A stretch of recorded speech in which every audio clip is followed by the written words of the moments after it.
Welcome everybody to a look at a new Radiance Films release, and it is 1977's Hokuriku Proxy War, or Hokuriku Proxy War. I'm not sure how you say it precisely, but this is directed by Kinji Fukasaku, who we've already talked about recently with The Legend of the Eight Samurai. So yeah, now this is the 20th film that I now own from him.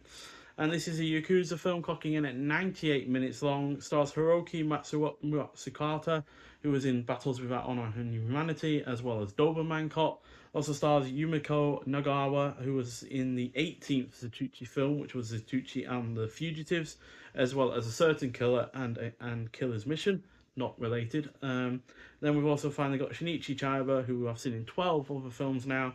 Again, we've recently talked about him in The Legend of the Eight Samurai. So yeah, he worked with Fukasaku quite a lot.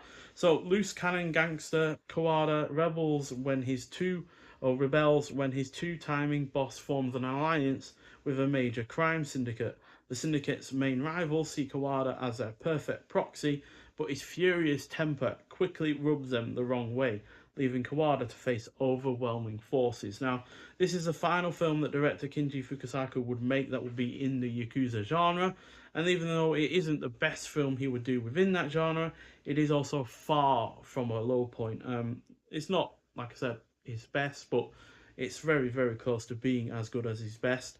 And this is thanks to the great cast, predominantly engaging plot, solid character interactions, on point pacing, some brutal violence, a well chosen location, and the well executed cinematography on top of all of that. So, yeah, really, really solidly done film. 4 out of 5. And yeah, once again, Radiance Films have done a top notch job with this release. As per usual, they so far haven't put a foot wrong when it comes to their releases. So, yeah, which is a really good hit record, quite frankly, because obviously I've bought a large proportion of their releases. Not all of them, but I have bought a lot of them, and I would like to say at least probably the majority of them.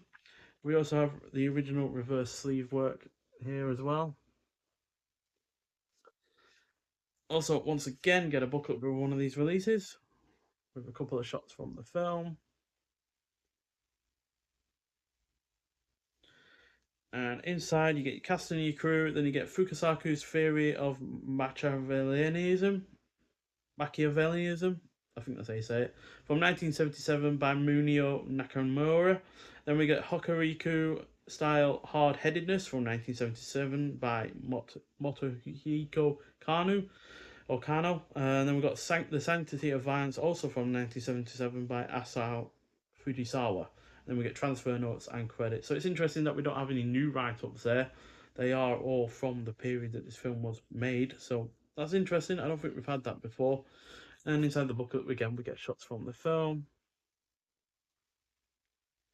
And in terms of transfer notes, so this film was transferred in high definition by Toei Company Limited and supplied to Radiance Films as a high definition digital file. So it doesn't seem to have had any work on it, but we'll take a look at the stick of the sleeve and it should tell us some more. So, oh yeah, it has had a 4K restoration by Toei Company. So, yeah, even though Radiance Films personally hasn't, gotten involved in that 4K restoration, Toei Company do typically do really good restorations, and this film does look excellent and sounds great as well. It's also got uncompressed mono PCM audio, and then you got a new interview with actress Yoko Takahashi from 2024, clocking at 16 minutes long. Then you got a new interview with screenwriter Koji Takada from 2024, also clocking at 19 minutes long.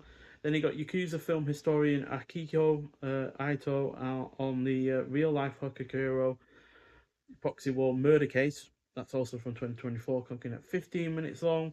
You've also got a trailer and newly improved English subtitle translation, and the reversible sleeve and booklet that you've already seen. So, yeah, it's a good 4 out of 5. Like I said, not my favourite Fukasaku film in general, or as far as the Yakuza genre films go, but still a perfectly solid effort, and yeah, one that was perfectly engrossing, didn't outstay its welcome, and yeah, solidly paced on top of all of that, while the violence was somewhat unexpected, quite frankly. So, yeah, all in all, a solidly well executed film, and yeah, an enjoyable watch in the main.